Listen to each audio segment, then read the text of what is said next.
Hey YouTube, MrRampro here, and we have the final video for the G10 mods on the Swiss Army knives. So let's go ahead and get started, show you what we did. We also have the remora in the background. I showed it earlier. We've done a couple of mods with them that I showed you at the tail end of the other video. We've sanded flush the little glow-in-the-dark inserts on each side and finished out the handles, so they are sanded smooth now, and I don't think it'll get too much closer than that for me, but you can see some of the texturing that we did. And these are done with the cone shaped grinding stones that come with the Dremel packs, the large accessory pack that you can buy at this with the Dremel package. In the Dremel video I show it. So the large cone sanding discs, or sanding bits, is what did the majority of this. The small ones did the small little jimping in the G10 on the back. It's pretty much flush except for a little bitty dent right there that was not intentional. It's flush, but it's there's no jimping on the back of the blade other than that. The blade still needs to be polished out. Sorry, kind of spacing on it, but started to finish out the polishing on the blade. It's looking pretty good.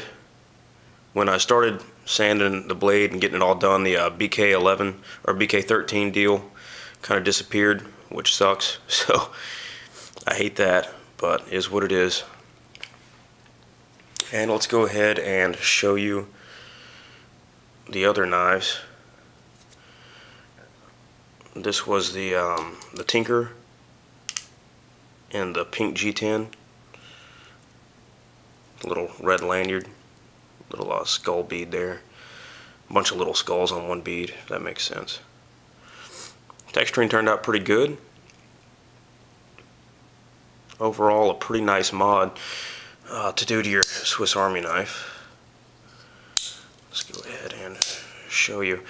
If you do this yourself, you'll see after you glue the scales on that you have sometimes maybe a little overhang here.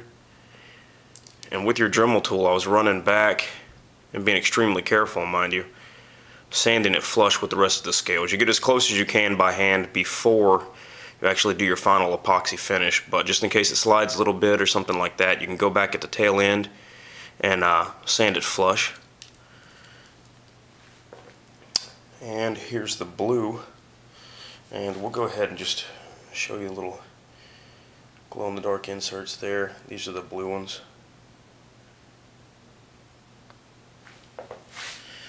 Let's see if you pick it up. It's kind of coming up, I don't know. You can see the two little blue dots there, which I thought was pretty cool.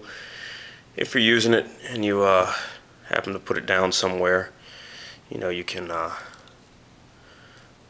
find it in the dark. You know, I'm assuming same with any of the other glow inserts. You got to charge it, but hey, it's there. It's pretty neat.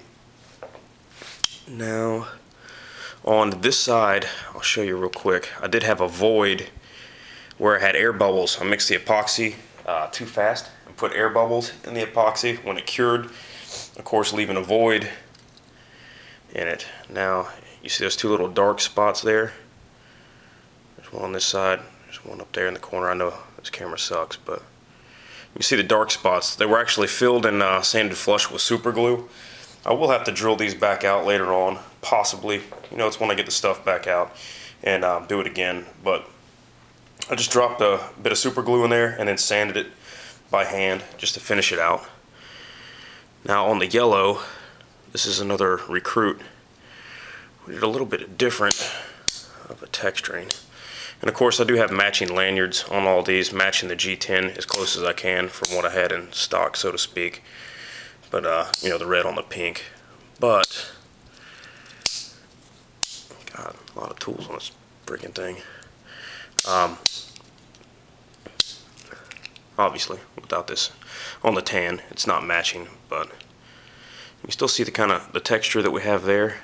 A really close texture on the handle scales, and on the yellow you can see it's still all smoothed out, but it's a little bit larger, so it looks a little cool. Pretty neat, I thought.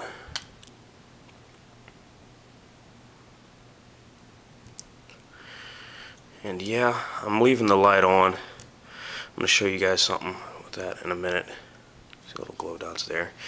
You saw how fast the charging was. You leave it on your night table and stuff like that. Like I said in the other video, it doesn't last as long as everybody proclaims it does to me.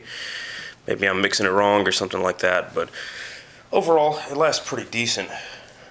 Now here's just again a real quick overview of all of them. The blue doesn't actually have anything on it. It's smooth. It feels really nice. I'm gonna have to get another camera where I can get you guys up close on this thing just so we can see the details and all that stuff, but it's a pretty cool little deal. These are actually not in the same exact spot, but that's alright. Either way, that G10 turns out, and it looks pretty nice. I think that these have really turned out well, and I encourage you guys to do them on your own, not hard at all. If you need, I know I'm going to label this like a how-to video or something, but if you need better direction on it or something like that, just drop me a message down on the bottom. I'll do what I can. If I need to do an in-process video the next time, just let me know. Excuse me. Just let me know, and I'll have my son videotape it or something like that while we're actually in work doing it, and work that way. I know you guys like to see as much as you can, but I don't want to bore you with all this stuff. I mean, it's rather self-explanatory. You take the scales, epoxy them on, and sand them to fit. So I know, I'm hoping this kind of sparks interest in wanting to do this on your own, and kind of making something yours. You know, it's pretty neat. This pink really turned out good. It has a nice texture because I just did a little bit. I didn't do the edge, just a little bit right here, almost an 1/8 of an inch off the side, and I put little divots in it because I'd sanded it at an angle there, and this being the bottom side, and kind of put it in there like that. I know that doesn't make sense. Some of you guys might get it, whatever. Overall, turned out really nice. And another little close-up. I mentioned in the other video, kind of changed the finger choil area. If you pull up another picture of the Remora, you can see it, and how it's slightly changed now as far as the grip. But it fits really nice in hand for being such a small knife. It really fits pretty good. Probably opened quite a few boxes, and dress out bird, you know, almost like a bird and trout knife kind of thing. Really a nice deal. I'll go ahead and charge these up too for you. And I believe, yeah, all these are blue as far as the glow inserts. Just mixing it with the epoxy. You see the glow video out there. Just check it out.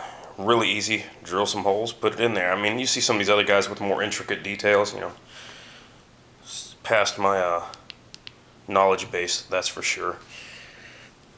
But turned out pretty good. That last one's not really glowing very well.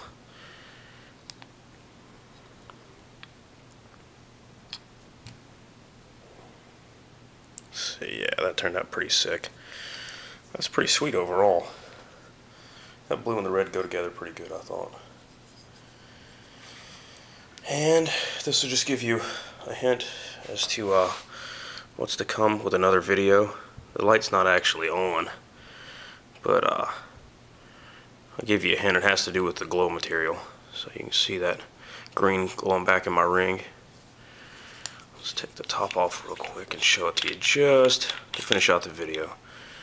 But some of that glow in the